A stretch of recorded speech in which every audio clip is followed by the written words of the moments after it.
अनंत श्री विभूषण परमात्म श्री सद्गुरु महाराज के त्रैलोक पावन पाद पद्मों में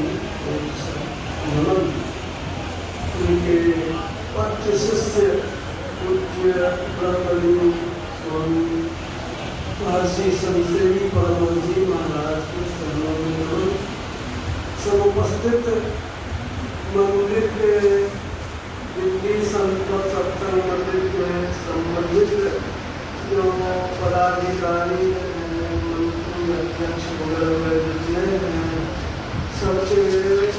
सबको मेरा विनम्र नमन है।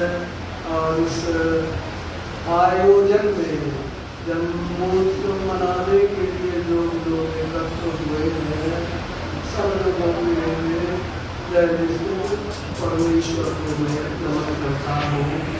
एक बार हम लोग नारा लगा के बोलिए श्री सद्गुरु महाराज की जय। तब तो आपने उनके जीवन के संबंध में सुना कि उनका जन्म पहले लोग 1884 करते थे, लेकिन जब पूर्णिया जिला स्कूल में उनके नामांकन का रजिस्टर देखा गया तो हुआ कि 1885 ईस्वी का जन्म। और यह कि वैशाख महीने के शुक्ल पक्ष की चतुर्दशी के दिन जन्म हुआ था, इसीलिए हिंदी महीने के हिसाब से ही पूज्य गुरुदेव की जयंती मनाई जाती है। ये वैशाख शुक्ल चतुर्दशी को जयंती हम लोग मनाते हैं। अब परिनिर्वाण तिथि भी हिंदी के हिसाब से ही हम लोग मनाते हैं। तो इस तरह से गुरु महाराज का हिंदी से होता है। हिंदू पूज्य संसेवी परमहंस महाराज की जयंती जन्मतिथि और निर्वाण तिथि भी अंग्रेजी के हिसाब से ही मना। 20 दिसंबर उनका अवतरण दिवस है और 4 जून उनका शरीर उनका शांत हुआ था, तो उनका अंग्रेजी तारीख से मनाते हैं। लेकिन उनकी जो माता थी उनका नाम था, गुरु महाराज के माता का नाम जगतवती नाम था। उनके जो पिताजी थे बाबू बबुजन लाल दास जी थे, उनका पिताजी मैथिल कर्ण कायस्थ में जाति होती है ना, मैथिल कर्ण एक भाग उसमें भी वही मैथिल कर्ण कायस्थ उनके लोग हैं। और उनके दादा जी का नाम था नसीब लाल दास। तरह से जीवन के संबंध में पूरी चर्चा बाबा कर चुके हैं। और जन्म का जो स्थान जो जन्म हुआ तो ननिहाल में हुआ। तो सिकरी गढ़ाना बनमनखी पूर्णिया बिहार जो है वो तो उनका पैतृक स्थान है भी। और उदार किशनगंज के पास मतलब मधेपुरा जिला में खुशी श्याम है, वहाँ उनका ननिहाल पड़ता था। गरीब लोग सब थे ननिहाल वाले भी, वहीं पर उनका जन्म हुआ था। और इस तरह से बहुत अधिक उन्नतिशील स्थिति थी सोने कहा जा सकता है। देखिए संस्कार कहाँ से कहाँ ले जाता है। गुरु महाराज के परिवार में 7-8 लोग सबसे खाने पीने वाले लोग। अरे कैसे कितने बड़े संत हुए, यह उनकी कहानी है। तो मैं थोड़ी चर्चा करूँ कि गुरु की का महत्व हम लोग गुरु पूर्णिमा मनाने के लिए, गुरु महाराज की जयंती मनाने के लिए आए हैं। तो गुरु का बहुत ही अधिक महत्व है। सब तरह के कामों में भी, जिंदगी में भी बिना गुरु के सब कुछ अधूरा ही रहता है। जानकारी हो सच्ची तो काम होगा पक्का। और अगर आपने ठीक से नहीं जाना तो आपका काम पूरा नहीं होगा। आप सत्संग योग में गुरु तीर्थ का वर्णन किया गया है कि सूरज दिन में प्रकाशित होते हैं, जिनका उजेला होता है सूर्य से, और हम लोग अपना सारा कारोबार करते हैं। चंद्रमा रात में प्रकाश फैलाता है तो रात में उसकी चमकनी देखने को मिलती है। दीपक बल्ब जलाते हैं, घर के भीतर में प्रकाश फैलाता है, और प्रकाश जब रहता है तो ज्ञान होता है, और उस ज्ञान में हम लोग चलते हैं, काम करते हैं, ठोकर नहीं लगती है और काम सुचारू रूप से हो जाता है। तो इस तरह से देखिए बाहर के प्रकाश की बात होगी, किंतु हृदय में अंधकार रहे, हृदय अंधेरा रहे तो कितनी गलतियां हो जाएंगी, कोई ठिकाना नहीं है।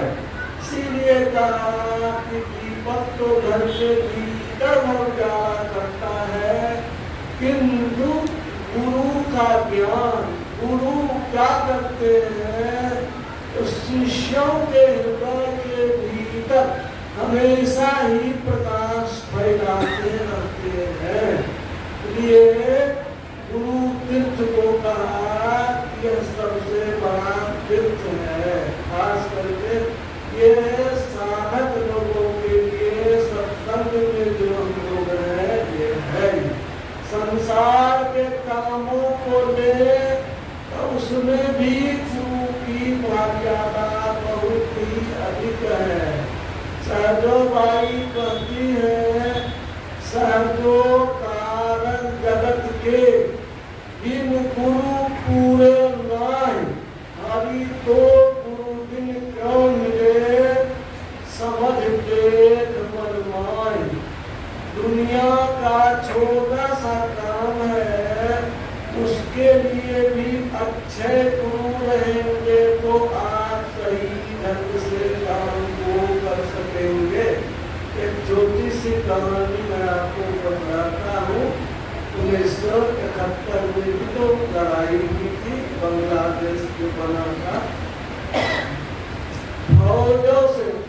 फौजी लोग जाते थे ट्रेन पर, वो फौज की गाड़ी रुकी हुई थी थाना दीपू जंक्शन, एक रेलवे स्टेशन है, भागलपुर जिले में पड़ता है। व्यासानंद बाबा का वही घर है, तो झंडापुर। ट्रेन रुकी हुई थी, फौजी लोग उतरते थे, घंटों में रुकी रहती थी, तो लोग घूमते फिरते थे फौजी लोग। तो ये कुछ फौजी जो था, एक तो फौजी चला गया वही झंडापुर चौक, वही रेलवे लाइन के बगल में जो छोटी सी डिग्री हटिया लगती है, वहीं पर फौजी सब चला गया। उसने कभी ओल नहीं देखा था, उसके गांव में ओल होता नहीं है। आजकल दो तरह का ओल देखते, एक ओल तो नेपाली होता है, लगता नहीं है। उस समय में यह ओल नहीं था, देहाती ओल मिट्टी में जो होता है वह वही ओल बिक रहा था। तो वो सिपाही लोग जो देख, फौजी नहीं देखा था, तो उसने पूछा क्या है, बूढ़ी बेच रही थी। उसने कहा कि बाबू यह ओल है। उसने कहा ओल क्या होता है? ओल सब्जी होता है। और क्या, कैसी सब्जी होती है? कहा बहुत अच्छी सब्जी होती है ओल की। तो फौजी सोचा कि सब्जी है, थोड़ा खरीद ली। तो उसने थोड़ा ओल खरीद लिया। ओल खरीद करके सोचा सब्जी है, स्टेशन पर जाकर के उसकी मिट्टी को साफ किया, और तब सोचा सब्जी है, जरा काट करके चिखे कैसा है। अब आप सोचिए, जंगली ओल यदि कोई काट के चिखे तो क्या हाल होगा। मुंह में जब लगने लगा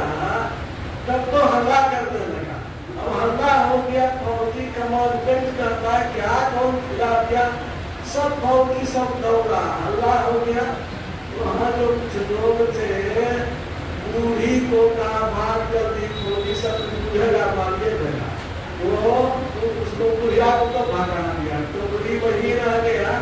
फौजी सब आया, टोकरी को घेर लिया, लोग सब खड़े थे, क्या बात है भाई, क्या है क्या है, सब्जी है ओल है क्या है, तो ओल है तो मुंह में लगता है किसी, तो क्या कच्चे खाए थे, यहाँ की तो सब्जी है कच्चे नहीं खाते भाई, इसकी तो सब्जी इसकी बहुत अच्छी होती है, लेकिन इसको चूना में दियल के पत्ते में उबाल करके तब जब बनाते हैं, नींबू पुरा देते हैं, घी सरसों दीजिए ना, इतनी अच्छी सब्जी बनेगी, तो वैसी सब्जी तो किसी की बनती नहीं है, खाते रह जाइएगा, कच्चे में लिए थे फूल में, अब तो गलती पकड़ा गई, तो कुछ होगा तो नहीं, लेकिन लगेगा तो जरूर, उसको लगा कुछ के तो ठीक हो गया। कहने का मतलब है कि एक छोटा सा काम है सब्जी बनाना, उसको भी यदि आप बिना गुरु के मदद से कीजिएगा, अपने मन से कीजिएगा, तो क्या हाल होगा,